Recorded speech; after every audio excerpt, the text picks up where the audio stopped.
Home and away spoilers. Irene falls off the wagon. This week on Home and Away in Australia, the trauma of last week's shocking events takes its toll on Irene, as she falls off the wagon for the first time in 9 years.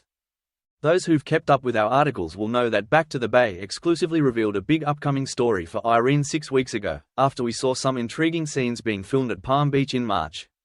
Recent weeks have seen Irene taken in by conwoman Bronte, who she'd met whilst at a hospital in the city for her annual health check, and had been led to believe she was suffering from an autoimmune disease.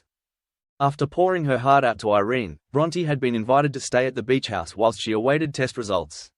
It was soon revealed to the audience that it was all a big scam, and Bronte quickly stepped things up a gear by claiming her test results showed she only had a few months to live. It didn't take long before Bronte slipped into conversation that there were clinical trials going on in Canada, but the fact that it would cost $100,000 to take part meant it was far out of reach. Taking the bait, Irene and the wider Summer Bay community were soon pulling together to set up a crowdfunding page. Irene even encouraged Bronte to sue the diner after claiming she'd been victim of the benzene contamination, but later agreed with Leah that they would instead donate $25,000 each to Bronte's cause. Dana was the only person throughout all of this to actively doubt Bronte's claims, much to the annoyance of Irene, but when she convinced Bree to look up Bronte's medical records, they found she didn't exist anywhere in New South Wales. Bronte and her co-conspirator Chase attempted to silence Dana by kidnapping her, but it was already too late. With Bree confirming Dana's suspicions, and the facts around Dana's disappearance not adding up, Rose was soon investigating. When John and Xander spotted Bronte driving Irene's car, they followed her to the remote location where Dana had been taken. When John managed to raise the alarm, Dana was saved and Bronte and Chase were arrested. Encountering Irene one last time in the police station, Bronte cruelly pointed out that Irene only had herself to blame. All she'd needed was a stupid old woman gullible enough to believe her. Although everyone is being returned their money, Irene is still racked with guilt for bringing Bronte to the Bay, particularly since it's also caused a fracture in Xander and Dana's relationship that they're not sure they can work through. When John and Leah took Irene and Dana out for dinner at Salt, Irene was notably distracted when the barman poured out a whiskey for John. She later returned home having bought a bottle for herself, but as she cracked it open she had second thoughts, and rang a helpline begging them to talk her out of drinking again. Sadly, it's not enough.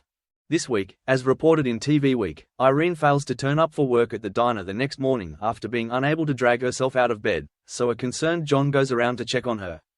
His attempt to help only causes further upset for Irene though, and after booting him out, Irene brings out the bottle from her hiding place under the sink. She pours herself a glass, and despite doing all she can to fight it, she takes a swig, followed by another. The shame and despair that she feels is why she goes back to alcohol because it's an escape for her, as most alcoholics know, Lynn continues. After polishing off the bottle, Irene gingerly makes her way down to the diner coffee cart, where Leah and Marilyn notice that she's a bit out of sorts and clumsily fumbling around everywhere. When she butts into Xander and Dana's conversation about their relationship, it's plain to see that something is seriously wrong.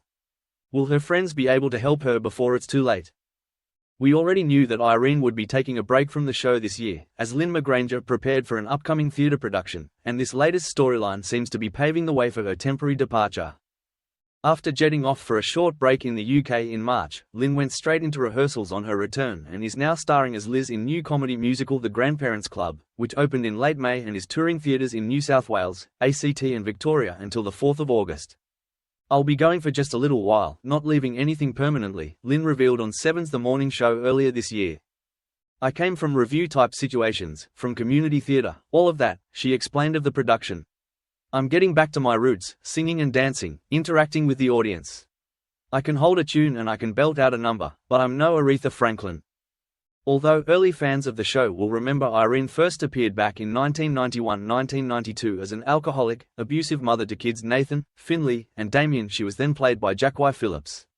When Irene returned to Summer Bay on a permanent basis in 1993, Lynn McGranger took over the role, and it would be 16 years before she had to play the character as inebriated. Though there had been some close calls during those years. In 1995, Irene found herself outcast by her friends after taking the side of Killer Dodge on his return to town, who won her over after telling her he'd shared a cell with Nathan. Irene was left humiliated when it turned out that not only had Dodge faked his death to frame Stephen Matheson, who Irene had vilified following Dodge's disappearance, but that he was also responsible for killing her own estranged husband Murdoch a few weeks previously. With housemate Marilyn at that point unaware of the no alcohol rule in Irene's house, she had bought a bottle of wine to put in a casserole, and promised Selena that she'd get rid of whatever was left over. However, Marilyn forgot, and the open bottle was sat on the kitchen shelf waiting for Irene to find it. Thankfully, she was able to resist temptation. In 1998, Irene hit another low point after being dismissed from Summer Bay High as Donald Fisher's secretary, him having realized she'd faked her secretarial skills and was secretly recording their conversations to type up later. Having previously left the Bayside Diner, which had undergone a trendy revamp that she felt out of place in, Irene was left without a job for the first time in years and struggling for money. Sitting down with a bottle of wine as she tearfully flicked through her family photo album, Irene knocked a glass over onto photos of grandson Paul, which brought her to her senses. It wasn't until 2009 that we saw Lynn's Irene fall off the wagon for the very first time, following a particularly traumatic event. Irene had gone on a sailing trip with new boyfriend Lou de Bono, but their yacht was found drifting a few weeks later around 100 kilometers off the coast.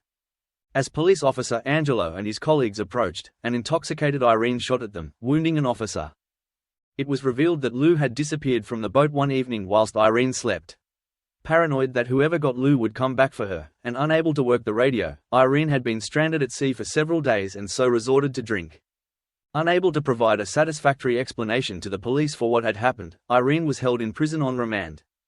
Lou's vengeful ex-wife Donna then paid a prison officer to smuggle alcohol into Irene's cell, in an attempt to further discredit her. When forensic evidence on the boat proved that there was at least one more person present, Irene was released. But she continued to drink. Things came to a climax when Annie found Irene's hidden bottle of gin, in its hiding place in the cupboard under the sink, and poured it away. After failing to wrestle the bottle out of Annie's hands, Irene slapped her across the face. This was the wake-up call Irene needed to seek help, and she attended AA meetings. Irene maintained her sobriety for another 6 years, until troubled Olivia Fraser-Richards returned to Summer Bay in 2015. After Irene discovered that Olivia was cutting herself, Olivia admitted that she had been subjected to abuse from a family friend back in London. Olivia's story brought up painful memories for Irene, who went on to admit to Olivia and Leah that she too had been abused as a teen by her uncle Pete. Irene was hiding a bigger secret though, and it was the weight of this that caused her to drown her sorrows with a bottle of vodka. Irene was found by Leah in tears on the kitchen floor, after she accidentally smashed the bottle and cut her hand. When Leah used a nearby baby blanket to stem the bleeding, Irene was horrified to realize what she'd done, and began to lash out. Irene later admitted that she had given birth to a child following her Uncle Pete's abuse, and the baby had been taken into care. Unable to even hold the baby before it was whisked away, she didn't even know if she'd had a boy or a girl. Even with the weight of a decades-old secret off her mind, Irene made no attempt to hide her continued drinking, with the effects of her relapse far more widely felt in the community this time around. She lashed out at Olivia, claiming she was a leech, whilst Alf's attempts to talk her round also went ignored, even when he poured her grog down the sink. After Irene showed up inebriated to Zach and Leah's wedding, housemate Chris took Irene home and attempted to take her hip flask away, only to be met with a slap. It was again this moment of violence that brought Irene around and stopped her drinking, and as she spoke with Leah, Irene decided to put her demons to rest by finding out what had become of her baby. That would end up being a whole other ordeal the following year, with her son revealed to be Mick Jennings. With Irene now facing her third relapse over the space of 15 years, will she be strong enough to pull herself through once again? Các bạn vừa theo dõi một sản phẩm của Home and Away Spoiler Today. Xin chào.